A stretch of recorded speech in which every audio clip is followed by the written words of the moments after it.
Can you tell me your name and what you do?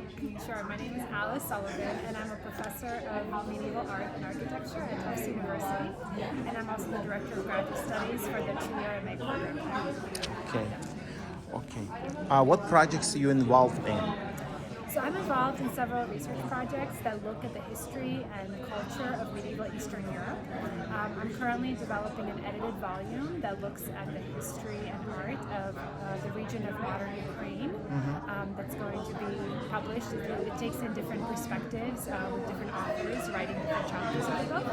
And then I'm working on a co-authored book with one other colleague from the University of Vienna on one church from the region of modern Romania, from the medieval Principality of Moldavia, the Church of the Holy Cross of the Petrolitz Monastery, and we're looking at it holistically, examining the architecture, decorations, but also how light, natural and artificial light, was integrated into the design, decoration, and use of the church during the 15th century and 16th century.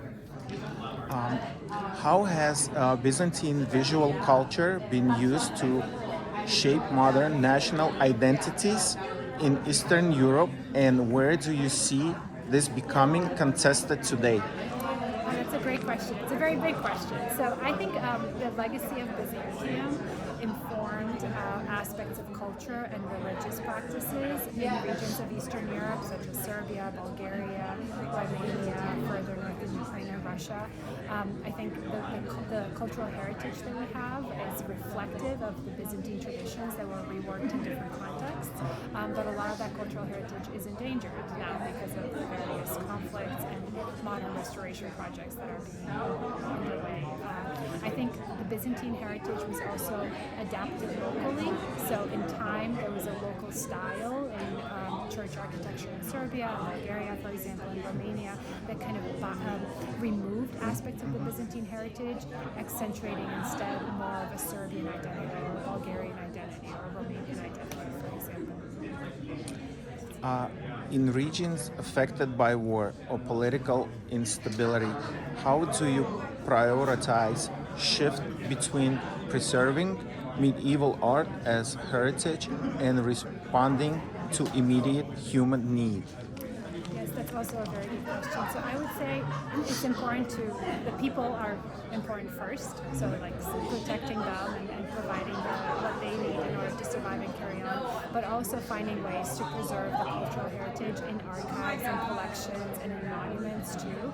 And that can be done through photography, through digital reconstructions, through documentation, in order to preserve that legacy for future generations too. People come first and the stuff comes later, but they're both very important. Who should ultimately be responsible protecting Byzantine and medieval artwork in conflict zones? Local communities, national government, or international organization, and why? Okay, so I think all three. I think local communities need to identify what collections and monuments are significant because they know them best. I think local governments can provide the support to be able to send aid to those locations to document and preserve. And then the international communities should acknowledge these efforts and contribute to the ways in which they can. For example, in Ukraine right now, I know there are various projects where people send 3D modeling equipment and cameras to photograph collections and digitize the collections to make them accessible. So this is a way in which the international community can contribute to local efforts. And lastly, with increasing global conflicts, how do you see technology, digital archives, 3D scanning, virtual museum changing the way the Byzantine cultural heritage is presented and accessed? Okay, so for one thing, digital technologies can make the cultural heritage more accessible. By making it more accessible, people know about it, they know how they can incorporate it into their teaching, into their research, into their projects, and then by extension it is more well-known and accessible that way, not physically but virtually. So that's a positive.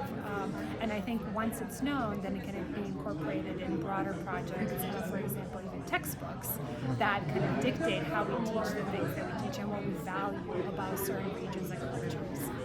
Okay. Thank you so much. You're welcome. Thank you.